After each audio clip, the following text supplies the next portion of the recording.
Hi ladies and gentlemen, today is January 6th, 2015. Hard to believe. I know I haven't been up in a while, and I hope you all had a nice month in December. However you look at it, however you view it, what you celebrate, what you don't, I at least hope that you had good times with family and friends and the things that really matter in life. And that of course is the love of our fellow man. Well, I'm going to try to be a little upbeat in this and try not to be too verbose or windy. But of course today, the House of Representatives, the Republicans, voted to keep John Boehner as I prefer to call it, I think that's really how you say his name, Speaker of the House again, after all that's transpired. Back in November, I made a video called The Three Stooges about Boehner, McConnell, and McCain, and really everybody up there on the Hill, but those three really do the job of being the Three Stooges. And even as I said, that's an insult to the original Three Stooges comedy trio, but I think the name fits for these guys because that's what they are. They're stooges. They've been paid to do what they do by interests other than the interests of the American people and the oath that they made to the Constitution of the United States. And that goes for everybody in government at this point, as far as I can tell. Okay? Well, and it's not just Obamacare. There are pros and cons on that, of course, and people being able to get health care and all that, but really, it's much deeper than that. It's much deeper than the immigration problem. And of course, as you know, I'm not as concerned so much about people coming here as I am that we're leaving our borders wide open for influences that we really don't want here. And by that I mean people like the Zetas, stuff like that. But be that as it may, it's widespread. Fast and Furious, the IRS scandal, NSA spying, the CIA spying on the Senate, and of course all of us. I hope you realize that. And I could go on and on and on. Benghazi, and nobody ever gets in trouble. Nobody ever goes to jail. But they want to put you in jail for very minor things. They want to watch you 24 hours a day to make sure that you're doing what they tell you to do, whether it's right or wrong. Well, I could beat that dead horse for a long time. I want to read something to you real quick. I had a speech prepared for a group that I was going to talk to, and then that fell through. And I want to tell you that basically it was going to start off with the framers of the Declaration of Independence, the signers of that, and what happened to them for making the stand that they did. And I'm not going to go through all those names and tell you what happened to all those men, but a lot of them didn't end up with what they started with. They lost their families, their wives and their children to death or whatever, the British killing them or whatever, their fortunes taken, and they themselves even hung on occasion or whatever. I was going to go through the whole list, but I'm not going to do that. You can look that up yourself. What I do want to do is read this to you right quick before I tell you about this thing with Boehner today, now again being Speaker of the House and violating every promise that they ever made. Talking about the framers that lost everything, even their lives on occasion. If you did not understand what I just told you, devoid of the fairy tales, you do not comprehend the magnitude of what you claim to undertake. Indeed, you are not worthy of it. There are those who want to destroy the soul of men. Souls of men, I guess, would be the better term, grammatically correct. The Creator endowed us with a consciousness, a conscience, to guide our way. The evil ones seek to disengage or destroy that conscience, and in the end, all mankind. But Lucifer, and I use that name just because that's what everybody knows, had long misunderstood that God seeks the salvation and eternal life of the individual. Each and every individual. Those who will take and perfect the law of liberty unto themselves and grant it to others. Indeed, the secret of our quest is not even in the seeming victory over evil in this world, if we seek that.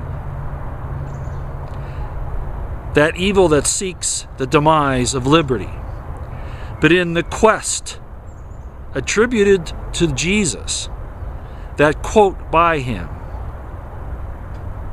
evident in all experiences of mankind and manifest always to them at all times, that there is no greater love than this, than to be willing to lay your life down for your fellow man. It is not talk, but realization of the awful situation we are in and the resolve to stand against it at all costs.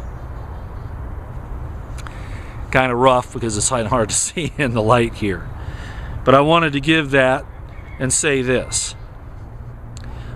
I said long ago that I see no hope in turning this nation around, back to the principles upon which it was founded.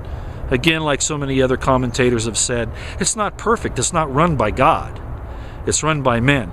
But the people should have been better watchdogs over those that they put into positions that can turn into positions of power.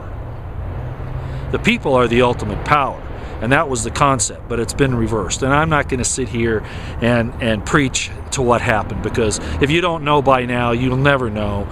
You never want to wake up. You never want to open your eyes. You just want to go watch the NFL, drink your beer, watch your soap operas, learn about the Kardashians, whatever. The new Idol guy, whatever.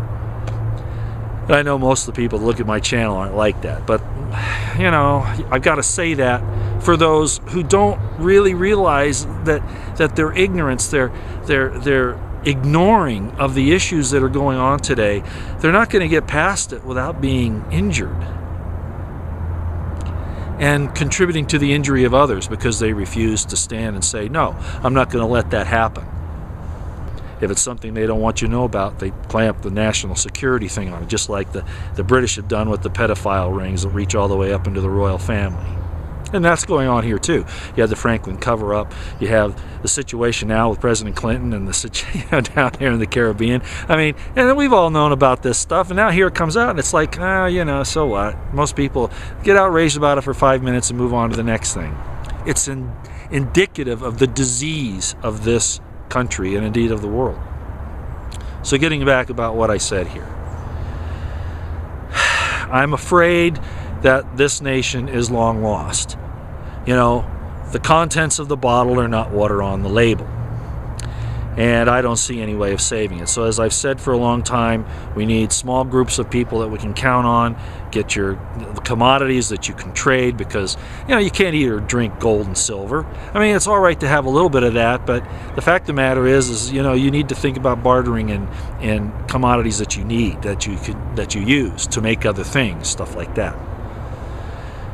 And I know a lot of us are limited to that because the government's made sure that our assets have been shrinking over the last few years, sometimes totally. But I just wanted to say that and give this introduction, which has turned kind of long. I'm going to make probably only 2 or 3 more videos, and I know you've heard me say that before, but you get tired of sending this warning voice out. Pete Santilli said, no, Roy, you can never stop talking out. Well, but there are different ways to do that, and I know I've said that before too, but let me get to the point here. The point is this. There's an event that's coming up within the next few months, and it's in Nevada. Now, the state of Utah has already passed, the legislature and the governor signed it about 1.5 years, 2 years ago, a law stating that the feds have to give up all the lands that they control in the state that aren't tied to military installations, museums, things like that. Actually, they're not even supposed to run museums, but at any rate, we're talking about the large swaths of land. And that basically, the deadline for that passed on the 31st of December. And what's going to happen with that? Well, most politicians don't do anything. We've seen that with Boner, right? They make a bunch of claims, they make a bunch of threats, and then nothing ever happens. The guilty are still guilty and go out and keep doing their guilty deeds, and nobody goes after them. Okay, but the point is that Utah's done that, and there's several other states that are in the process. Nevada is teetering. Some of their legislators want to do it, some don't. You got a governor who's resistant to it. You had the whole Nevada Bundy Ranch standoff last April over the BLM's atrocities there in southern Nevada against innocent people that are just trying to eke a living out of the land, coming up with some absurd thing about tortoises.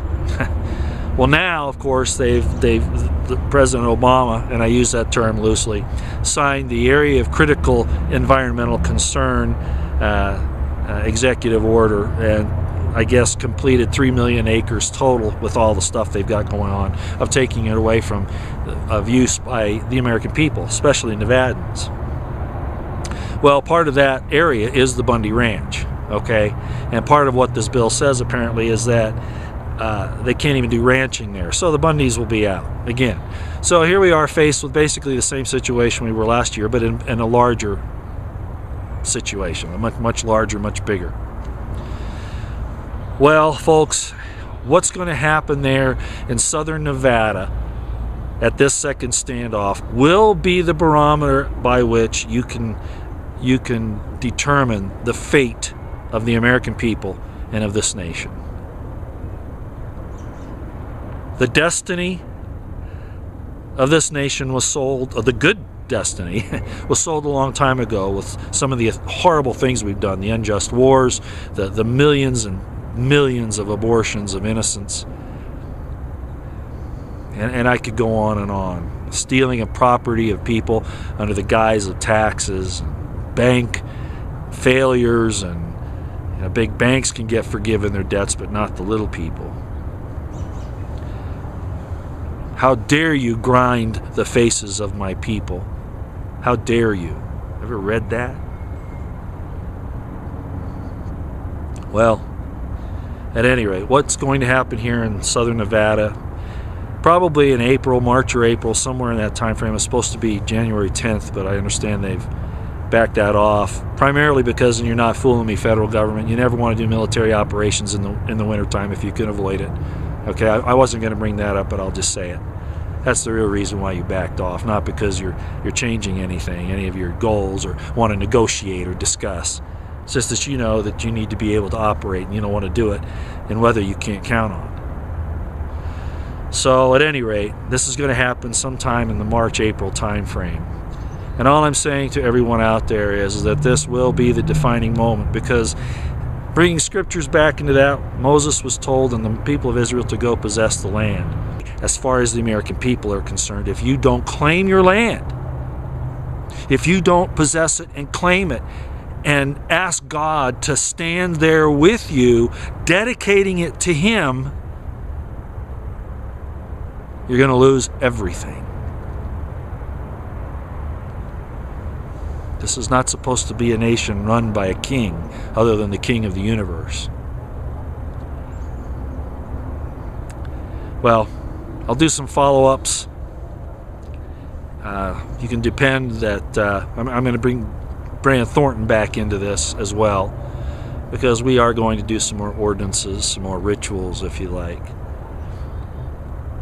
But if you can, no, you should, no, you must, if you are a Nevadan in particular, or if you're in any of the western states, or anywhere for that matter, but I'm putting emphasis on those people because this is the land that they should be possessing.